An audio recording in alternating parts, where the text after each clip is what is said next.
हम एक गौशाला के पास खड़े हैं। इसी गौशाला से एक सांड आवारा होता है और गौशाला से बाहर निकलता है। तभी यहाँ पे एक दबंग आता है और वो यहाँ पास में एक बाबू वाल्मीकि रहते हैं, उनको बोलता है कि तो इस सांड को अंदर कर दो। बाबू बोले कि अंदर हो जाएगा, क्योंकि गौशाला में जो है वो उसकी देखरेख करता है। तभी बोलते कि साले मेहतरा की इतनी औकात कि मेरी बात नहीं सुनता है, और उनकी पिटाई करने लगते हैं। जी हाँ दोस्तों, नमस्कार, मेरा नाम है कुलदीप कुमार और आज हम आपके साथ जो घटना लेकर के आए हैं, ये घटना जालौन जिले के कोठौन थाना क्षेत्र के नौरेजपुर पंचायत में बनी इसी गौशाला में के पास घटती है। पीपरी गहरवार की ये घटना है, जहाँ की ये गौशाला है। कोठौन थाना क्षेत्र के अंतर्गत आने वाला पीपरी गहरवार, जहाँ के रहने वाले बाबू वाल्मीकि के साथ घटना घटती है। इस घटना की सच्चाई क्या है, हम घटना स्थल पर खड़े हैं और हम बाबू वाल्मीकि से बात करें। बाबू भाई, आप इधर आइए, आप बताइए क्या हुआ था। हम इसमें काम करते थे गौशाला में जी। तो रोज का मतलब था, यहाँ पे लोग आते थे, दारू पीते थे, तो हम कहते थे हमें क्या लेना देना है, अपना काम से काम करते थे, सफाई कर देते थे, चारा डाल देते थे। तो एक दिन एक लोग यहाँ पे दारू पी रहे थे, 2-3 लोग थे, पीते पीते शाम हो गई। शाम होने के बाद एक सांड मतलब वो आवारा था, आवारा का निकल जाता था, बाहर हो जाता था। तो उसके बाद वो आया नशे में, बोला इसे अंदर करो। तो हमने कहा अंदर क्या करें, वो फिर बाहर निकल लिए कि बहुत बोलत हो गए भोसड़ी बंगला वाले, जी है वो है, उल्टी सीधी हमसे बोलो। तो हमारे पिताजी आएगा, तो पिताजी से हमारे बोलने लगो तुम बहुत बड़े नेता, हमारे धक्का धुक्की पिताजी के मार दे, अपने दें। हमने समझा हमने कि भैया ऐसे करो, काय के नाम बूढ़े आदमी को मार रहे। तो हम चिपट गए, हमारे मारो, हमारे चौतरा पे ले जाए कि हमें मारो, हमें घरे हमारी मेहरिया को मतलब धक्का धुक्की मार दे। हमारी जरा सी मोड़ी थी, वह खटिया पे से पटक दो जरा सा बच्चा।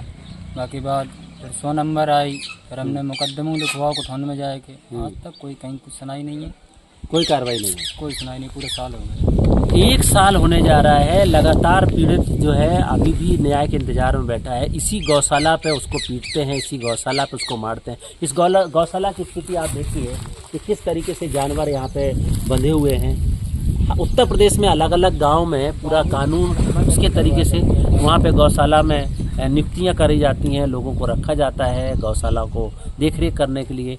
लेकिन उसी गौशाला पे उसकी साफ सफाई, गोबर और तमाम चीज़ को डालने के लिए बाबू भाई जैसे लोगों को रखा जाता है। अब हमारा उसमें से काम बंद कर दिया गौशाला में से। गाँव के मतलब लोगों ने, पंचायत मतलब आपस में मतलब परामर्श करके हमें उसमें से गौशाला में से भी हटा दिया गया। मतलब बीच में हमारे पिताजी ख़त्म हो गए, तो हम 10-15 दिन के लिए अपनी दीदी के यहाँ चले गए। तो हमारे घर के बगल में आप वहाँ पे देखना गड्ढे खुदे हैं। अच्छा। गैया हमारे घर के बगल में गाड़ते थे, मतलब नहीं बांधते थे, वहीं नहीं मतलब जो मर जाते थे उसी में डालते थे। तो जब हम वहाँ पे आए थे, घर में रहने लगे, तो हमारे बच्चे 3-4 दिन बीमार रहे, परेशान रहे, बदबू के मारे।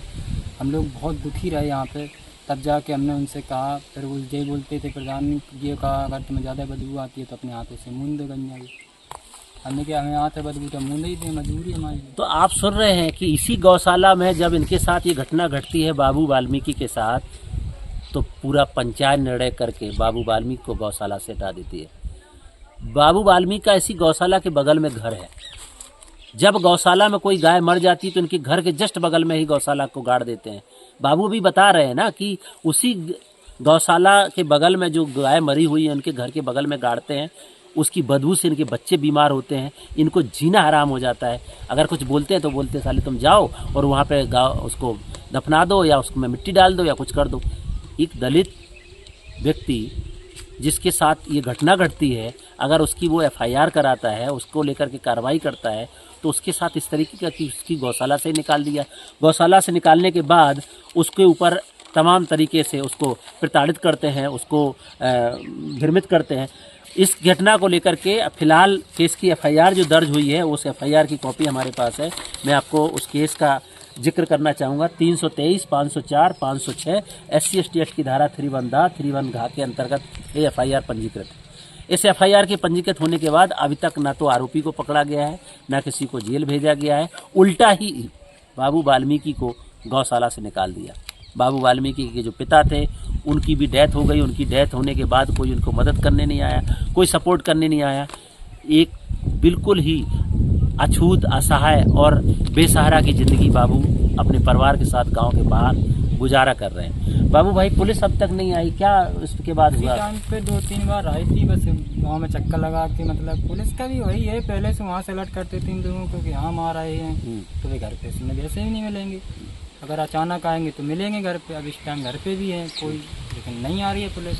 अब हमसे कहते हैं हम जाएं वहाँ पे, अब हम बार बार कैसे जाएं? हमारे छोटे छोटे बच्चे हैं, मजदूरी भी करने जाते हैं, निकाल रहे हैं, कहीं काम लग जाए तो हम कामों करने चले जाते हैं। तो बाबू अभी आपका गुजारा कैसे चलता है? गौशाला से भी हटा दिया है, कैसे बच्चे गुजारा ऐसे ही गुजारा चल रहा है, कहीं 2 दिन काम लग जाता है तो कहीं 1 दिन काम लग जाता है। ना कोई हमारे पास नौकरी है, ये भी नहीं है कि 4-5 हज़ार रुपये की जैसी नौकरी मिल हो जाए तो हम ये उसमें से हमारा सहारा तो हो जाएगा बच्चों का। अगर 4 दिन हमारा काम न लगे तो मैं खाने के लाले पड़ जाते हैं, हमारे बच्चे कभी कभी भूखने मरते हैं। तो बाबू के बच्चे आज भूखों मर रहे हैं, किसको सुध है?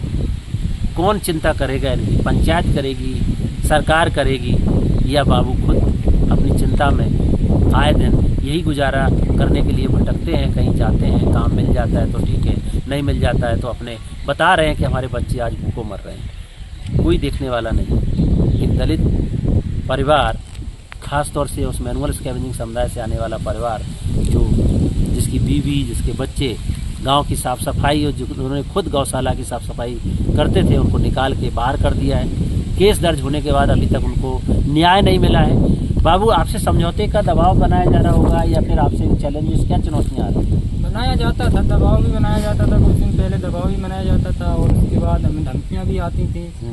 लेकिन हमने कहा क्या करें बताओ, हम तफसीर भी हमने नहीं किया, अभी तक वही केस वैसे कि वैसा है। तो अभी क्या करोगे आप? समझौता करोगे या केस लड़ोगे? हमारे पास ना ही तो समझौते का मूड आ रहा है, ना अब केस कैसे लड़ेंगे, हमारे पास चारा भी नहीं। तो इस केस को दर्ज हुए, जबकि SC/ST act, prevention of atrocity act ये बोलता है कि FIR के दर्ज होने के 7 दिन के अंदर आपको मुआवजा राहत राशि मिलेगी। आज 1 साल होने जा रहा है, अभी तक इनको मुआवजा राहत राशि नहीं मिली है। अगर यही मिल जाती तो कम से कम उससे ये पीड़ित जो है अपने न्याय की लड़ाई लड़ते लेता। कहाँ गैप है?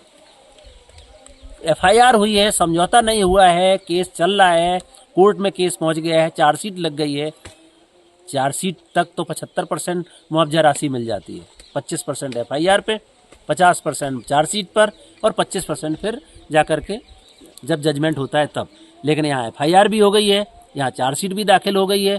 पीड़ित इस हालत में है कि उसके बच्चे भूखों मर रहे हैं, उसको गौशाला से निकाल दिया गया है, लेकिन अब तक मुआवजा राशि नहीं मिली है।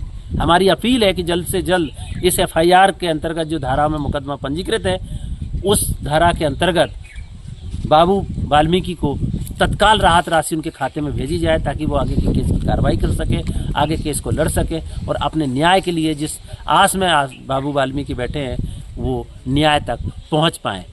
क्योंकि हर व्यक्ति को न्याय की जो व्यवस्था है, कोर्ट, कानून, कचहरी का जो विश्वास है, जिसकी न्यायालय पे जिसका भरोसा है, कानून पे जो भरोसा रखता है, वो भरोसा कायम बना रहे और बाबू भाई को न्याय मिल जाए। हम इस वीडियो के माध्यम से यही अपील करना चाहेंगे कि उत्तर प्रदेश सरकार तमाम ऐसी गौशाला में जो खासतौर से सफाई कर्मचारी लोग लगे हैं, उनकी भी डिग्निटी है, उनकी भी सुरक्षा, उनका भी सम्मान की देखरेख करने की ज़रूरत है। क्योंकि बाबू जैसे लोग कैसे गुजारा करेंगे? आज एक तरफ इस FIR ने उनकी नौकरी छीन ली, नौकरी के बाद उनको कोई सहारा नहीं है, मुआवजा अभी तक मिला नहीं है, केस लड़ना चाहते हैं क्योंकि न्याय चाहिए, लेकिन लड़ेंगे कैसे? खाने के लाले पड़े हैं, बच्चे भूखों मर रहे हैं। हमारी अपील है कि तत्काल इसमें राहत राशि इनको दिया जाए, ताकि ये बाबू वाल्मीकि भी न्याय और सम्मान की लड़ाई लड़ पाएँ। आज की कहानी में इतना ही, कल फिर मिलेंगे, तब तक के लिए नमस्कार, जय भीम, जय संविधान।